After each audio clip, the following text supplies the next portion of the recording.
এয়া নতুন ট্ৰিক আমলৈ চাফা কৰা। আপোনালোকে চাওক, যদি আপোনালোকে আমলৈ পাৰে তেন্তে এনেকৈ চাফা কৰিলে আমলৈখিনি সকলোখিনি ওলাই আহে।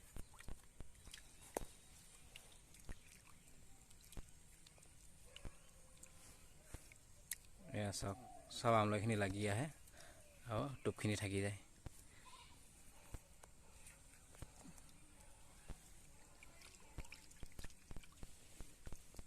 ধুনীয়া চাফা হৈছে ন? চাফা কৰিলে তেনেকৈ লাগিয়ে থাকিছে নাই আমলৈখিনি, ঠেংটো লাগি গাঠিছে, টোপখিনি কৰি আহে। গোটেই আমলৈ আমলৈ হ'ব এইডোখৰত। পাৰি পেলাইছোঁ।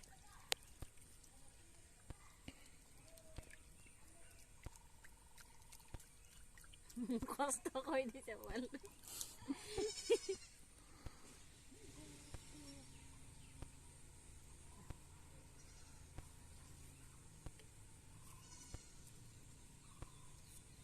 চাফা হৈ গ'ল মানে টোপখিনি লৈ আমলৈ বেছি নাই, আমলৈ শেষ হৈছে। টোপখিনি লৈ লৈ শিকি দিয়া, এটা এটা হৈ যাব। চাফা কৰিলে সোনকালে আজৰি। বনাই খাবা।